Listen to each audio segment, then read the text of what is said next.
Welcome to the Golden Gems podcast. Today, we're taking a deep dive into Malcolm X and the 56-year government cover-up surrounding his assassination. And, this is a topic that requires a complete reframing of how we usually look at history. Exactly. I mean, we really have to frame this around October 6, 2022, because that was the day New York City and New York State combined to cut a massive check. We are talking about $36 million. Right, 36 million. And that money went to Muhammad Aziz and the estate of Khalil Islam.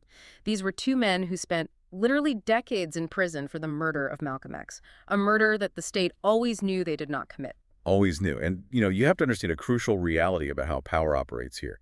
A state government does not just pay $36 million out of some sudden sense of charity or moral obligation. Definitely not. That payout was a receipt.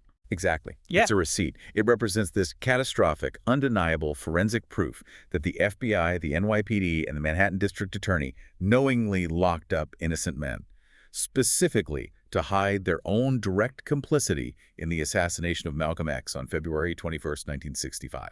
So to really understand the sheer scale of that 56-year lie, we can't just look at this material as a standard historical biography. No, you really have to look at it as a forensic breakdown, because what we have in these sources is a meticulous record of how an American citizen learned to decode structural violence and then brilliantly articulate that architecture to the world. And that ability, that capacity to take the localized pain of his community and articulate it as an intentional, engineered system, that is precisely what made Malcolm X the state's most dangerous intellectual target. Spot on. So we really have to step back Right.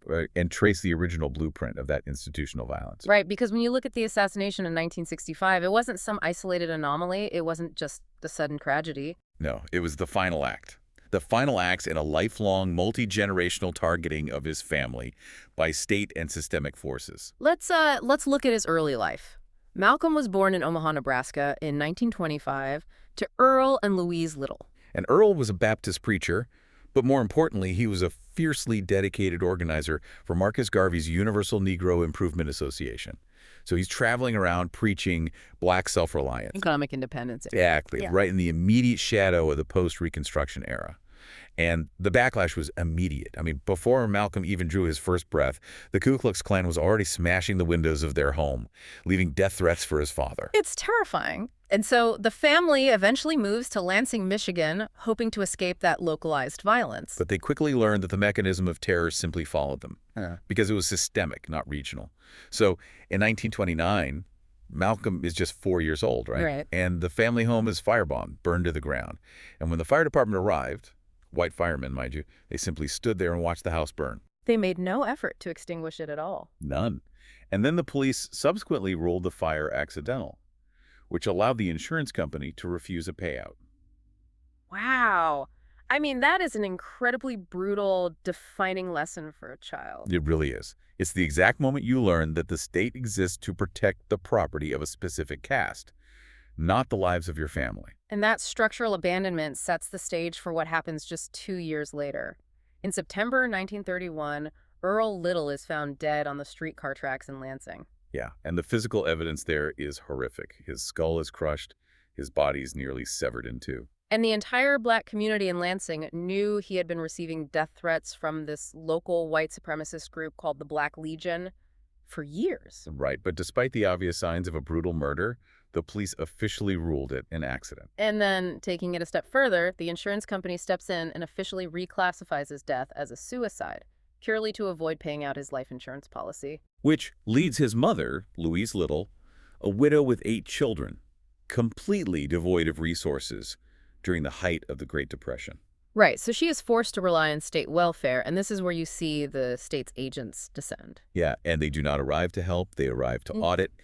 They meticulously document her poverty. They weaponize her struggle to feed her children against her. Until eventually, in 1939, state officials declare her mentally unfit. Exactly. She is involuntarily committed to Kalamazoo State Hospital, where she remains locked away for 26 years. 26 years. and the children are permanently separated and scattered into various foster care homes. I mean, Malcolm is only 13 years old when this familial destruction is finalized. It's devastating. And when you lay those events out sequentially, you realize this wasn't just passive neglect. No, not at all. It functions exactly like a corporate liquidation, Yeah. but applied to a human family. That's a really good way to put it. It was systematic, it was meticulously documented, and it was executed fully through official legal channels. The state dismantled his family piece by piece. And you see this legal enforcement years later, too. In 1946, Malcolm is arrested in Boston for a string of burglaries. He's 20 years old. Right, and the judge hands him a maximum 10-year sentence. 10 years. He wasn't given a decade behind bars because the property crime legally demanded it. He was given that draconian sentence because his unspoken crime, the detail the prosecution hammered on, was that he was in relationships with white women. So the legal system was operating flawlessly as the enforcement arm of a racial caste system. Precisely. That corporate liquidation analogy you made is highly accurate because it highlights the bureaucratic nature of the oppression. Right. But there's also a profound psychological component to that dismantling, which is best illustrated by what we can call the Mr. Ostrowski moment. Oh, yeah, the English teacher. Yeah. Before the foster system and the streets, Malcolm was a brilliant student, top of his class in junior high. He was even elected class president by a predominantly white student body. Right. And one day, he tells his 8th grade English teacher, Mr. Ostrowski, that he wants to be a lawyer. And Ostrowski tells him, essentially, that being a lawyer is not a realistic goal for a nigger, and suggests he take up carpentry instead because he was good with his hands. It's just so crushing. And this is vital to understand for you listening. This wasn't just casual, individual prejudice. No, this was a representative of the state machinery intervening to dictate statistical outcomes, ensuring the caste system remained intact by suppressing intellectual ambition. And that psychological break, that explicit instruction that his intellect had no value in America, it directly engineers the creation of his street persona, Detroit Red. Because if academic excellence means absolutely nothing, he decides to lean entirely into the statistical outcome that the state designed for him. He moves to Harlem, he runs numbers, he sells drugs, he steers wealthy white men to black prostitutes. He essentially walks right into the cage they built for him. But here's where we transition into the vocabulary of rage. Right, because instead of dying in that cage, he takes the exact parameters of his confinement and uses them to rewrite his psychological code. Right. So he arrives at Charlestown State Prison, which was a famously brutal facility, and he is an absolute powder keg of anger. His hostility toward the guards and the chaplains earns him the nickname Satan. But everything shifts when he meets a fellow inmate named Bimby. Bimby, yeah. Bimby was a man who commanded absolute respect in the prison yard, not with physical violence, but with sheer, overwhelming intellect. And Bimby teaches Malcolm this fundamental philosophical truth, that rage without vocabulary is just noise. Rage without vocabulary is just noise. Malcolm realizes in that moment that he possesses immense anger, but he cannot technically articulate the structural reasons why his street hustle even existed, or why his family was destroyed. So he takes action. He requests a dictionary and a writing tablet. And after transferring to the Norfolk prison colony in 1948, which had this extensive library, he starts copying the dictionary by hand. Literally page by page, word by word. But he doesn't stop at vocabulary. He starts reading 15 hours a day. He's absorbing W.E.B. Du Bois, Carter G. Woodson, Herodotus, Kant.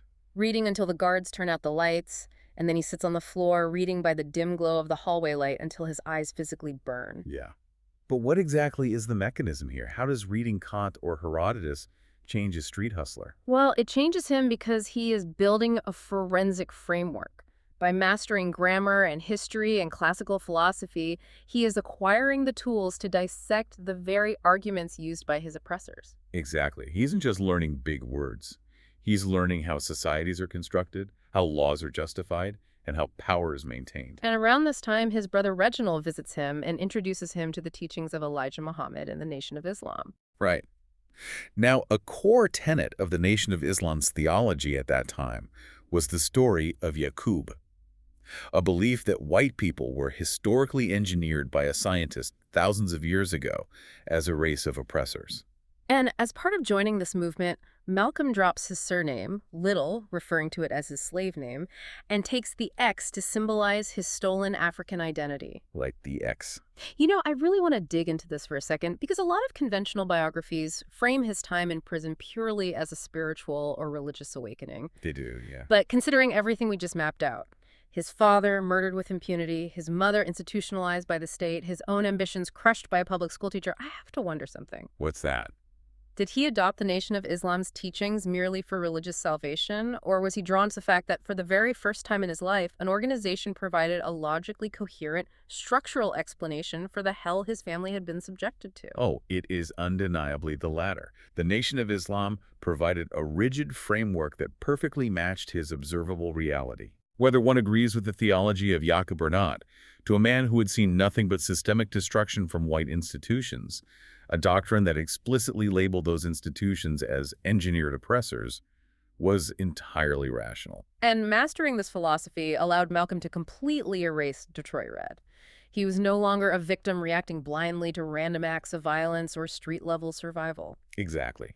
He had built a comprehensive intellectual architecture to systematically dismantle the mainstream arguments for racial integration. He understood, finally, that the degradation of his people wasn't some biological failing. It was a deliberate, engineered policy. And when he is paroled in 1952 and deploys that newly weaponized intellect on the national stage, it absolutely terrifies white America. Oh, completely.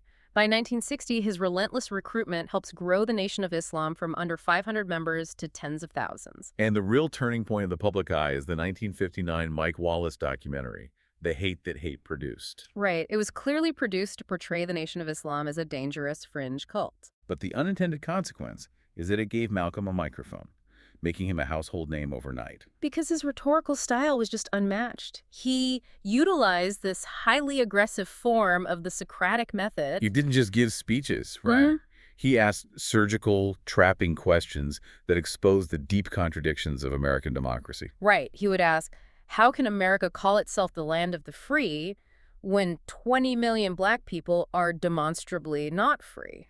How do you justify drafting black men to fight for democracy in Vietnam when they do not have the right to vote in Mississippi? Yeah, he stood as the uncompromising dark shadow to Dr. Martin Luther King Jr.'s dream of integration. I mean, he famously dismissed the 1963 March on Washington as the farce on Washington. Farce on Washington, yeah. His media strategy during this era reminds me so much of modern algorithmic disruption. How so? Well, he understood exactly how the media machine worked. He would intentionally feed the press these highly inflammatory, terrifying quotes because he knew the journalists simply couldn't resist the controversy. Ah, right. It guaranteed him front-page coverage.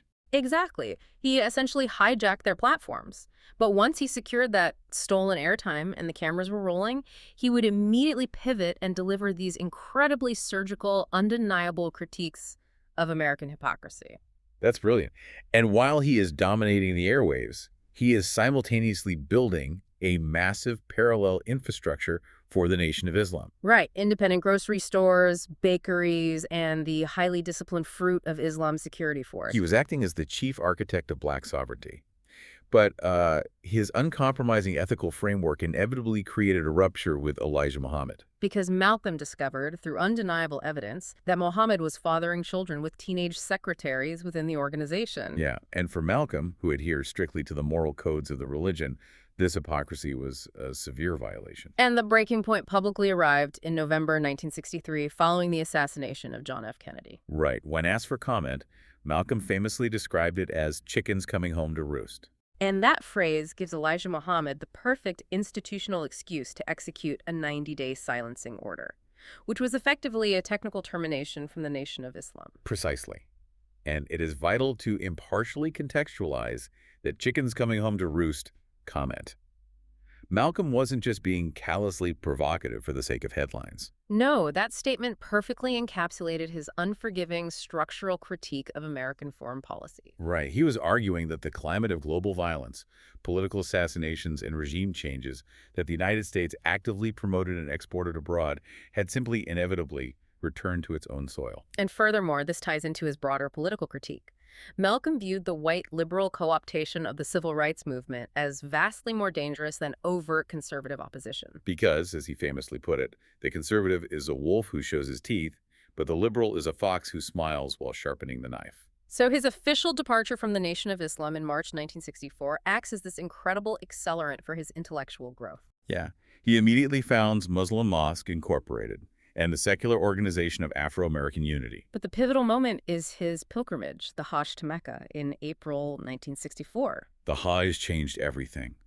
During this journey, he prays, eats, and sleeps alongside Muslims of all races, including white Muslims with blue eyes. And this experience completely shatters his previous theological belief that all white people were inherently biologically evil. He returns to the United States as El Hajj Malik El-Shabazz, with a profoundly evolved worldview. And this specific evolution is what elevated his threat level to the United States government from a domestic nuisance to a genuine top-tier international security crisis. Exactly. He was no longer just a domestic black nationalist focused on separatism.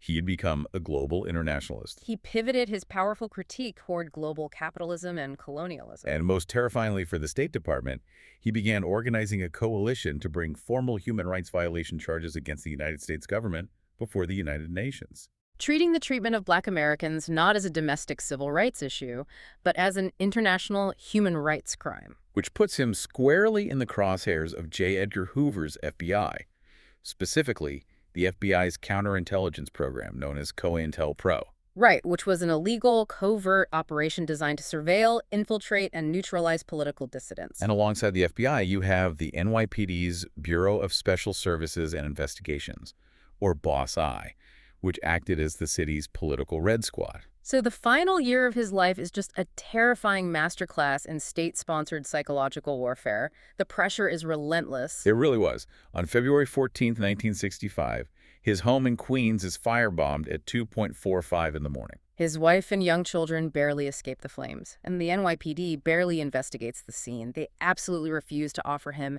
any police protection. Which brings us to February 21st, 1965, at the Audubon Ballroom in Manhattan. The actual mechanics of the assassination are chilling when you review the declassified records. Extremely chilling. The NYPD had deeply infiltrated Malcolm's inner circle. They had an undercover officer named Raymond Wood operating inside the organization.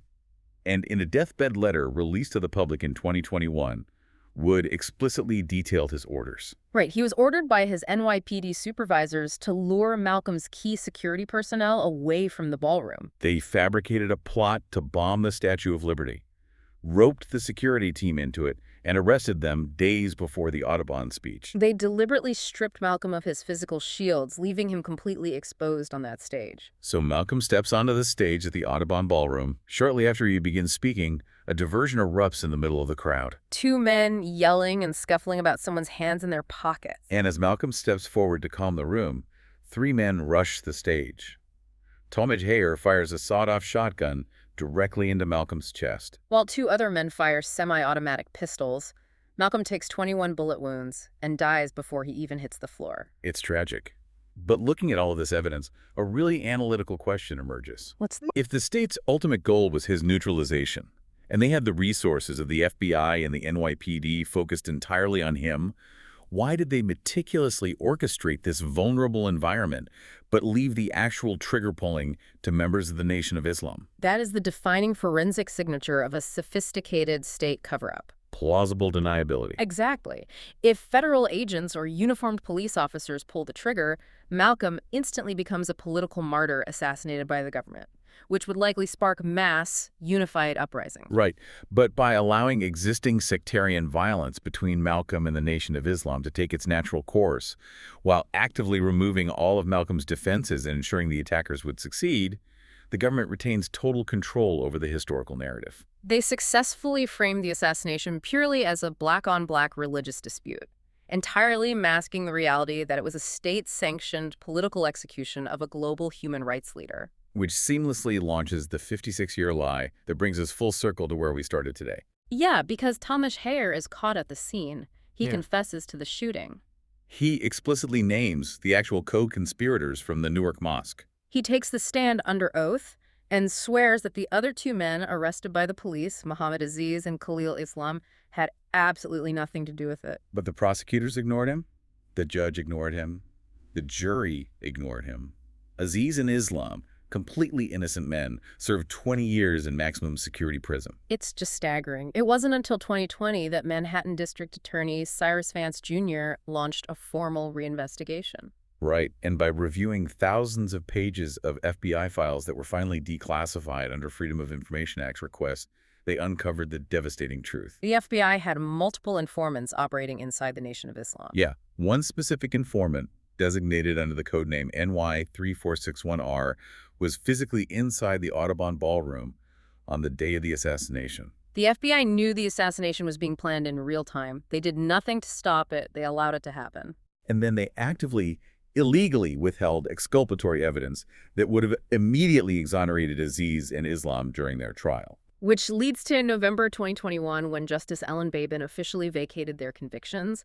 And that brings us right back to October 2022 and the $36 million settlement we started with. And when you deeply analyze the mechanics of this history, you realize that payout is not a measure of justice. No, it's an indemnification. It's a breach of contract penalty. It is merely the grim financial cost of doing business for a judicial system that operated flawlessly according to its own oppressive engineered design. The vault of information is finally slowly opening.